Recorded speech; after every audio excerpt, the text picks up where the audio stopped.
Hi, and welcome to Indie Sandwich. My name's Tom. To my left is John. Hey. And Nathan. Hey! And we're going to be doing our review of Q.U.B.E, a first-person puzzle game for the PC platform. Q.U.B.E is a lot like Portal, where you start off in a barren facility. You get a device that lets you alternate the environment. In this case, you alternate cubes around the environment to help you through the environment in a platforming sense. But from the get-go, Q.U.B.E comes off as a very simple game, but it does a lot of things that I think a lot of games should do these days. One of the things I liked the most was the lack of tutorial or lack of telling you what to do. Ego Raptor actually put up a video on Mega Man saying that that's something that he wants most games to do these days, is show off that you can incorporate the tutorial into the gameplay, and this game does it, I thought, perfectly. You walk around. It's very, very simple. The only problem I found with it is, like, I know how to play first-person shooters, and I've played Portal before, so I kind of know the controls of WASD and right and left click on the mouse, but for those that haven't played before, it might be a bit hard to understand.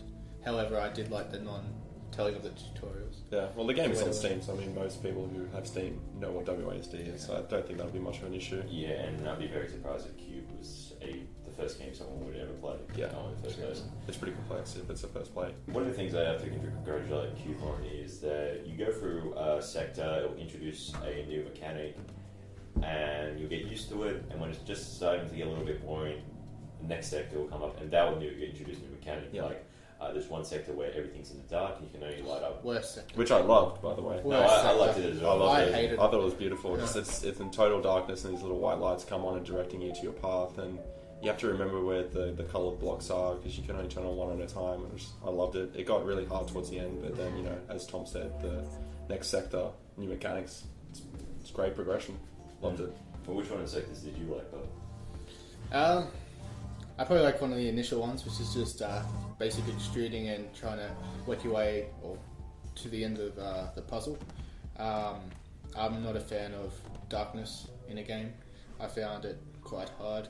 I got through it, but it was still a bit of an annoyance and challenge, and I was glad to get through it.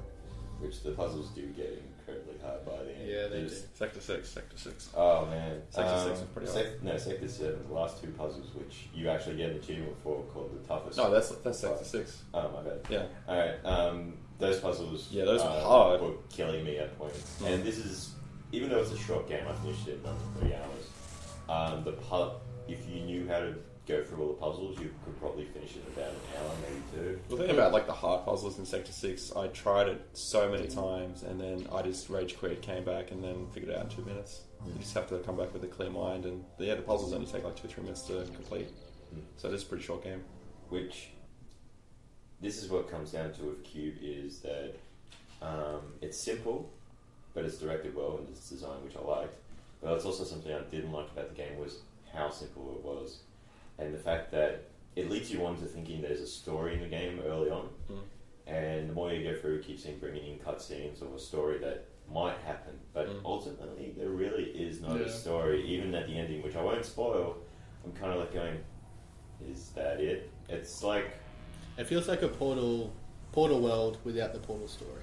Yeah, it's like what we thought Portal was going to be when we first saw the trailers for it, and then the surprising thing was that, oh wow, this has a story. Oh wow, this is one of the best stories I've ever seen in a game in my life, and it was such a surprise.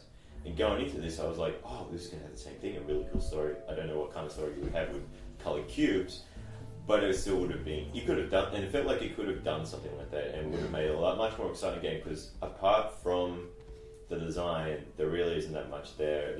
There's not much of a soundtrack. There's a little bit of atmosphere, but it ultimately doesn't lead anywhere. Yep. And I think that's the problem though with comparing Q.U.B.E to Portal. It's that initially when I saw Q.U.B.E, I thought, okay, Portal ripoff, but when you get into it, it's just its own puzzle game. And yeah, it's a first-person shooter puzzle game, but that's all it ends up to be. And there isn't much of a soundtrack, but I like the subtle ambience that it had.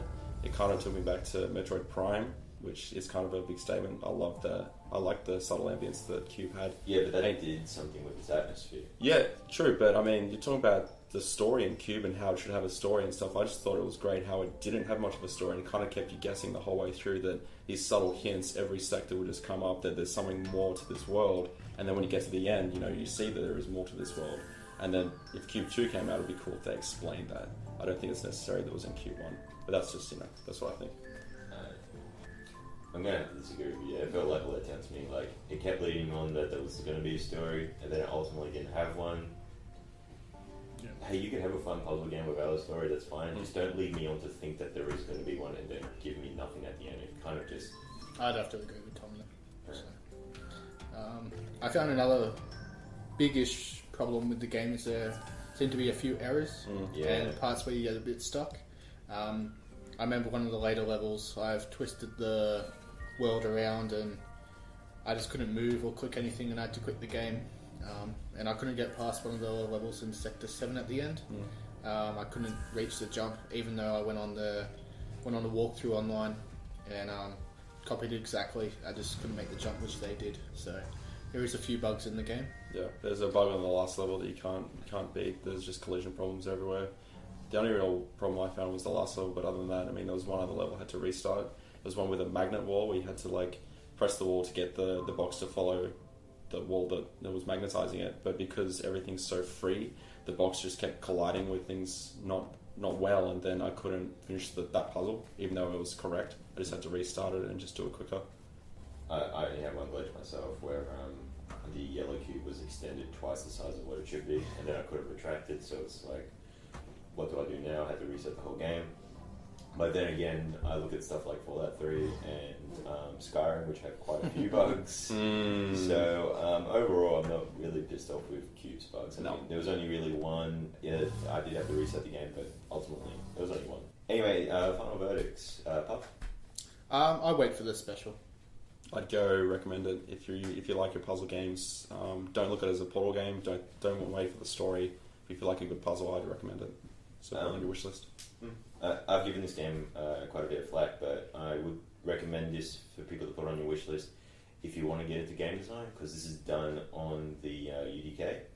And I think it's a good example of doing a game in UDK that isn't a first-person shooter. That's something quite different and very simple. So for those people, but anyone else, I would say, yeah, wait for the specials.